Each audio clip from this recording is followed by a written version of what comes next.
So I'm going to sign up here. I have the option to sign up with my Apple ID, my Gmail, my Facebook, or to create an organic account. Today, I'm going to sign up through my Facebook. So click on Facebook, brings me to here. This is obviously me. So I'm going to go ahead and say OK. And it brings me to a domain, something specific to domain, where you can sign up as either a tenant or a landlord. I'm a tenant. I will be just browsing. I live in an apartment already.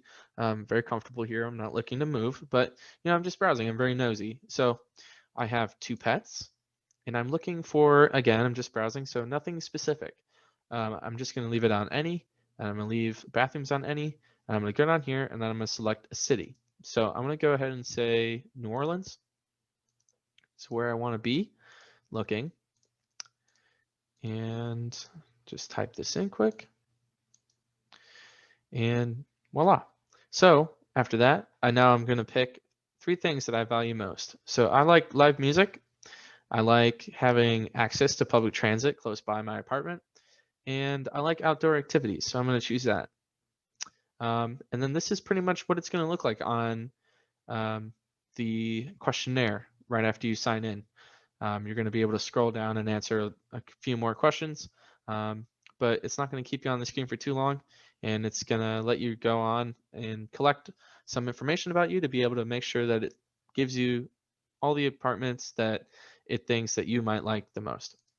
So I'm going to go ahead and click, and based off of the algorithms math and figuring out who you are, it is going to come up with all of these different points. And all of these points represent apartments that fit you or are supposed to fit you perfectly. So I'm going to go ahead and say, I'm going to click on this one. This is a $2,800 a month, 2-bed, 1-bath, 1,400 square foot apartment on Jefferson Avenue in New Orleans, Louisiana.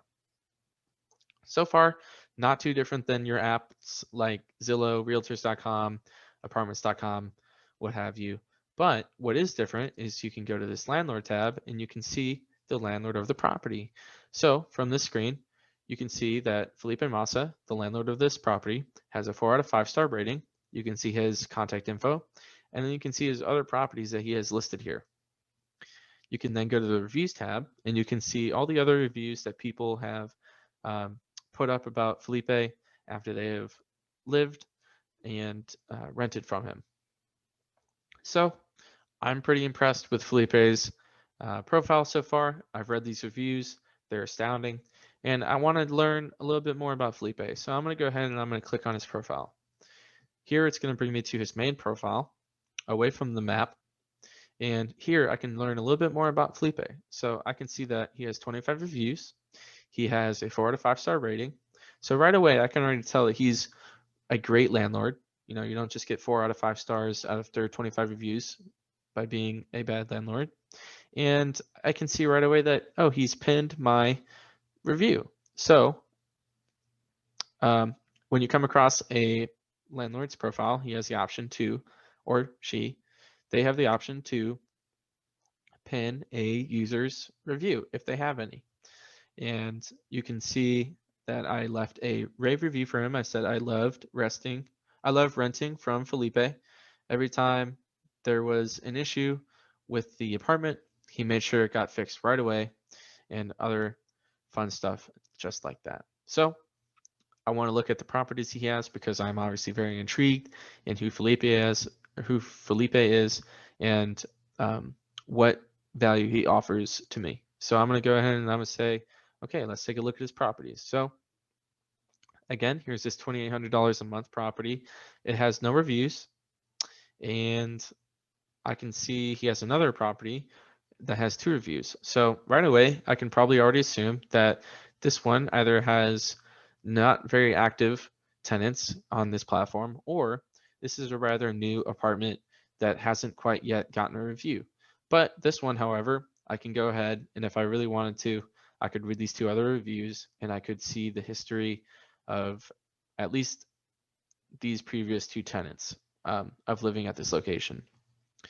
Then I can also go all the way over to the reviews tab, and again, he's pinned my review, but I can also read the other 25 reviews left by previous tenants.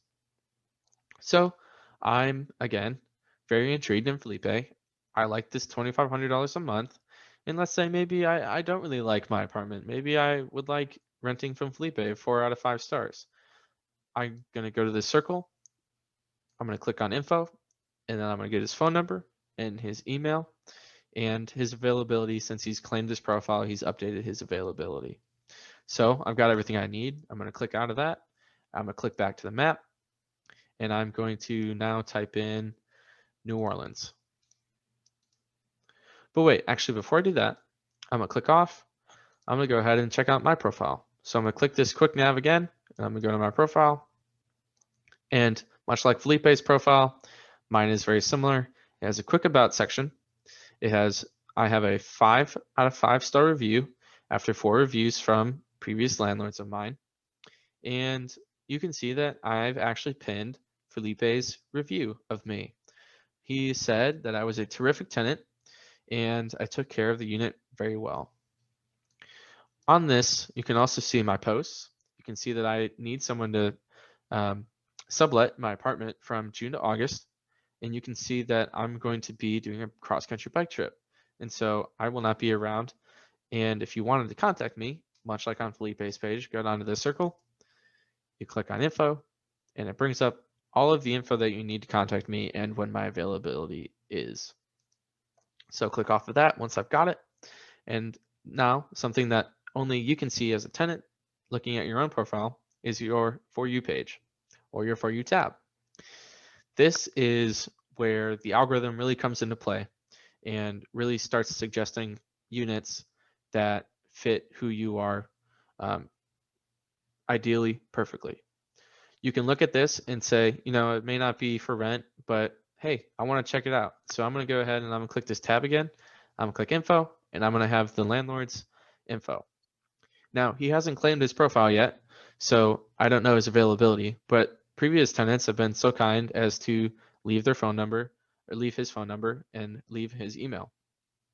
So if I wanted to, I could go ahead and then send him an email or call him and say, hey, is your 1805 Joliet Street address available currently? And then go from there. So something else to take note of, when I was signing up, I said I had 2 dogs. And this is really the most important feature of the algorithm. It suggests things that are unique to you. So whereas I have 2 dogs, somewhere that has an enclosed backyard would be ideal for my situation. And this does. This has an enclosed backyard. So from there, I'm going to do a wish list. And this is just for anyone who likes to daydream or look at those super expensive apartments or houses. They can put those here for looking later. Maybe you want to use this tab for when you're apartment hunting, you can save all of the apartments that you're going to look at. That can all be found right here. So what I'm going to do is I'm going to go back to the search, and then I'm going to go back to the main search area, and I'm actually going to show one more feature. And this is the ability to not only can you look it up as the city, but you can also look it up via the landlord's name. So I'm going to type in Felipe Massa, and it's going to take me right to his profile. And since I've already been here, I'm going to click back, and then I'm going to click back once again because I'm done using the app. And it has brought me to the settings, but I don't need to update anything. And so I'm just going to sign out. And that's my app. And that's the concept that I've put together so far. And I hope you enjoyed the tutorial. Thank you.